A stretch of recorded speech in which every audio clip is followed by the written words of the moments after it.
Hello दोस्तों, स्वागत है आपका हमारे YouTube channel study economics with Ravi. आज का हमारा टॉपिक है टैक्स। आज हम इस टॉपिक को पूरा ओवरव्यू करेंगे। टैक्स में हम इसकी डेफिनेशन, इसके टाइप्स, फंक्शन, रोल, इम्पैक्ट, इसके क्या फ़ायदे हैं और क्या नुकसान है, सारा कुछ पढ़ेंगे। तो चलिए शुरू करते हैं आज का टॉपिक। टैक्स का मतलब है सरकार के द्वारा एक बिजनेसमैन या एक इंडिविजुअल से पैसा कलेक्ट करना और उस पैसे को पब्लिक सर्विस में लगाना। जैसे रोड, स्कूल, हॉस्पिटल, ये सारी चीज़ें पब्लिक सर्विस के लिए बनाना, इस चीज़ को हम टैक्सेशन कहते हैं। Taxation is the process by which government collect money. वही कह रहा है कि गवर्नमेंट मनी को कलेक्ट करती है इंडिविजुअल और बिजनेसमैन से। इट फंड्स, इसका यूज़ पब्लिक सर्विस ऐसे रोड, स्कूल, हॉस्पिटल, इन सारी चीज़ों बनाने के लिए किया जाता है। एग्ज़ाम्पल के तौर पे आप एक सैलरी पर्सन हो, अगर आपकी सालाना एक साल की इनकम 5 लाख या 6 लाख है तो आपको इनकम टैक्स देना होगा। उस टैक्स को गवर्नमेंट फिर अपने काम में यूज़ करती है।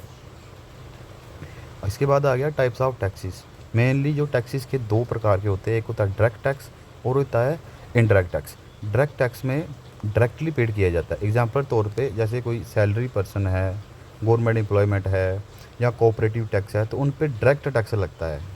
जैसे एक फॉर्म 16 है, उसको फिल किया जाता है, वो तो मतलब ITR फंड वाला होता है, तो उसमें एक लिखा रहता है कि आपको इस सालाना इतना इतना आपका टैक्स बना है।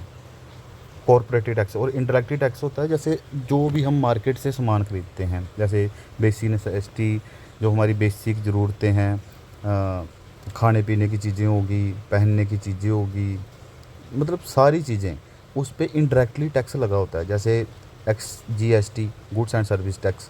कस्टम ड्यूटी लगती है जैसे हम कोई भी सामान फॉरेन से इंपोर्ट करते हैं हमारे देश में, उस चीज़ पे लगता है। इसके अलावा टैक्सेस की कुछ और भी कैटेगरी हैं, जैसे प्रोग्रेसिव टैक्सेस।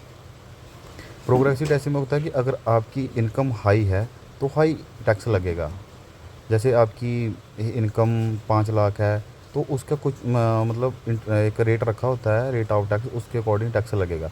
पर अगर आपकी इनकम 10 लाख है तो टैक्स का रेट परसेंटेज भी बढ़ जाता है। हाई इनकम के साथ साथ हाई रेट ऑफ टैक्स भी बढ़ जाता है।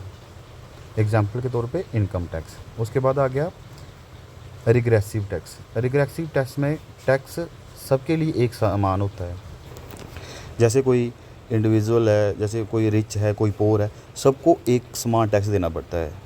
जैसे फॉर एग्जांपल तौर पे GST, जैसे मार्केट में कोई भी चीज़ है, मान लो खाने की चीज़ है कोई, अगर वो एक मिडिल क्लास या पोर बंदे को 20 रुपये की मिल रही है तो वो सेम प्राइस की एक रिच वाले को भी मिलेगी। अगर मार्केट में, अगर सोसाइटी में कोई बंदा अमीर है तो उसको भी सेम मिलेगी। उस चीज़ को हम रिग्रेसिव टैक्स बोलते हैं। उसके बाद आ गया another category proportional tax, flat rate. मतलब एक निर्धारित किया जाता है। एग्जांपल तौर पे जैसे 30% ऑफ कॉर्पोरेट टैक्स। टैक्सेशन का काम सिर्फ देश में पैसा इकट्ठा करना ही नहीं होता, इसके बहुत और भी कुछ इंपॉर्टेंट फंक्शन होते हैं। जैसे रेवेन्यू फंक्शन। रेवेन्यू फंक्शन में आता है सरकार इंडिविजुअल और बिजनेसमैन से पैसा कलेक्ट करती है और उसको पब्लिक सर्विस में, जैसे रोड बना दिए, जैसे हमारे देश की आर्मी है, डिफेंस में पैसा लगाया, मतलब उनको पैसा दिया, हॉस्पिटल बनाए, इन सारी चीज़ों में इस पैसे का इस्तेमाल किया जाता है।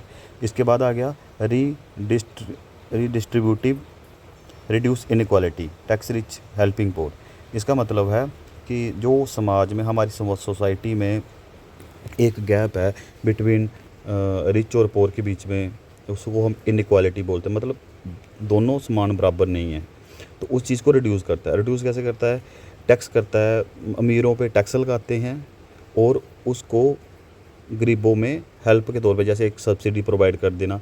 वेरियस पब्लिक गली गवर्नमेंट स्कीम में लॉन्च करती है पोर सेक्टर के लिए, मतलब पोर पीपल के लिए, जिससे उनको फ़ायदा मिल सके। उसके बाद आ गया रेगुलेटरी। रेगुलेटरी होती है control harmful goods. Control harmful goods, जैसे कि कोई भी जो चीज़ें इंसान के लिए, इंडिविजुअल के लिए नुकसानमंद है, तो उस चीज़ को भी कंट्रोल करती है। कंट्रोल कैसे करेगी उस चीज़ पे? एग्जांपल के तौर पे हम देख लेते हैं सिगरेट है, तो सिगरेट पे जो उसकी लागत है एक्चुअल में, जो उसको मैन्युफैक्चरिंग बनाने की कीमत है बहुत कम है, पर उस पर सरकार क्या करती है? टैक्स लगाती है, हाई टैक्स लगाती है, ताकि उसका जो इस्तेमाल है लोग कम करें। उसके बाद आ गया इकोनॉमिक स्टेबिलिटी। टैक्सेशन की वजह से इकोनॉमिक में भी स्टेबिलिटी आती है, जैसे कंट्रोल इन्फ्लेशन के टाइम पे या डिफ्लेशन के टाइम पे इन दोनों को कंट्रोल करने का काम भी टैक्सेशन करता है। उसके बाद आ गया कि role of taxation in economy.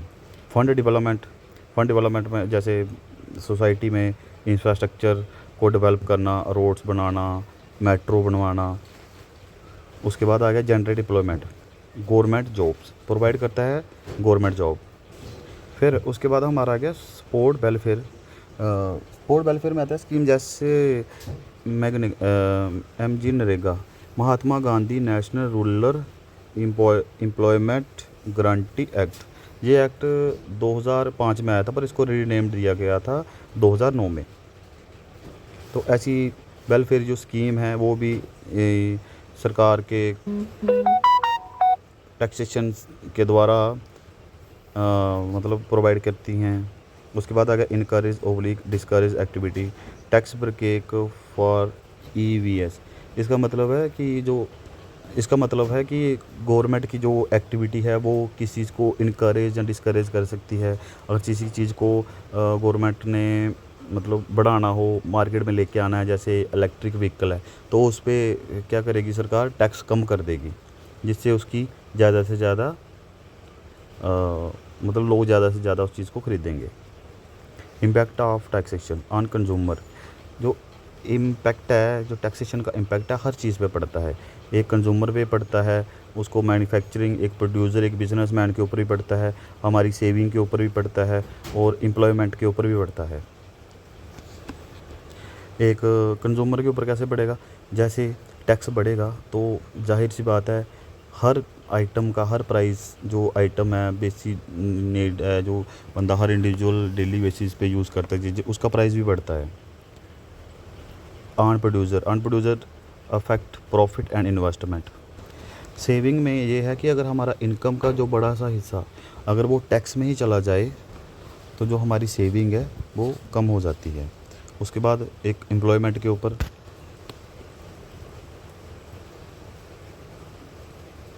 उसके बाद आ गया कि मेरिट्स ऑफ टैक्सेशन। टैक्सेशन के क्या फ़ायदे हैं? सबसे पहला फ़ायदा है गवर्नमेंट रेवेन्यू। जो गवर्नमेंट का रेवेन्यू वो बढ़ता है, और मतलब गवर्नमेंट के पास ज़्यादा पैसा आता है, और उस पैसे को गवर्नमेंट फ़ंड के तौर पे पब्लिक सर्विस में लगाती है। दूसरा आ गया redistribution, reduce income in equality. Redistribution में क्या होता है कि रिड्यूस करती है इनकम इनक्वालिटी। मतलब जो सरकार है, गवर्नमेंट से नहीं, जो सरकार है वो रिच से पैसा लेती है टैक्सेस के तौर पे, और उन पैसों को गरीबों में सब्सिडी के तौर पे देती है, जिससे जो एक अमीर और गरीब के बीच में जो एक गैप है, जो इनक्वालिटी है, उसको बराबर करने की कोशिश करती है। कंट्रोल इन्फ्लेशन, टैक्सी से इन्फ्लेशन को भी कंट्रोल किया जाता है। बिहेवियर चेंज, डिस्करेज तंबाकू अल्कोहल। इससे लोगों के बिहेवियर पे भी असर पड़ता है, जैसे कि तंबाकू, अल्कोहल पे टैक्स लगाना। इकोनॉमिक ग्रोथ, हमारे देश में इन्वेस्टमेंट को बढ़ाता है, इकोनॉमी को प्रमोट करता है, यानी कि इकोनॉमी की ग्रोथ करता है। सॉरी। इसके बाद आगे इसके नुकसान, यानी कि डीमेरिट्स ऑफ टैक्सेशन। सबसे पहले आ गया टैक्स इवाशन, मतलब black money generation. Tax aviation में ये आता है कि लोग अपनी जो एक्चुअल इनकम है वो नहीं बताते हैं, बस टैक्स की चोरी करते हैं कि हम टैक्स क्यों दें सरकार को, टैक्स नहीं देते सरकार को। उस चीज़ को हम ब्लैक मनी जनरेशन बोलते हैं, अपने पैसे को टैक्स से बचाना। दूसरा आ गया burden on poor, indirect tax affect essentially. जो भी इंडायरेक्ट टैक्स लगता है जैसे GST, तो उसका बर्डन गरीबों पे पोर पीपलों पे काफ़ी ज़्यादा देखने को मिलता है। उस चीज़ से वो लोग काफ़ी सफ़र करते हैं। उसके बाद आ गया discourage work investment high taxes reduce motivation. तो लोगों का मन भी नहीं करता इन्वेस्टमेंट करने के लिए या काम करने के लिए, जब उनको पता है कि मैं मान लो एक कंपनी में कोई पैसा लगा रहा है, कि उसको पता है कि मेरे को इतना रेट ऑफ टैक्सेस गवर्नमेंट को पे करना पड़ेगा, तो वो उस चीज़ को इग्नोर करेंगे और काम करने में ज़्यादा दिलचस्पी नहीं लेते, जिससे कि इंडिविजुअल और बिजनेसमैन में क्या होता है कि मोटिवेशन रिड्यूस होता है। एडमिनिस्ट्रेटिव कॉस्ट, कभी कभार क्या होता है कि टैक्सेशन को मैनेजमेंट करने के लिए काफ़ी ज़्यादा ख़र्चा हो जाता है, काफ़ी ज़्यादा एक्सपेंसेस लग जाते हैं, पैसा लग जाता है। दूसरा इकोनॉमिक डिसऑर्डर, इससे हमारी जो मार्केट और डिमांड दोनों डिस्टर्ब हो जाती है। तो दोस्तों ये था आज का टॉपिक टैक्सेशन के बारे में। आशा करता हूँ आपको समझ आया होगा। मिलते हैं आपको नेक्स्ट वीडियो में, तब तक के लिए जय हिंद, जय भारत।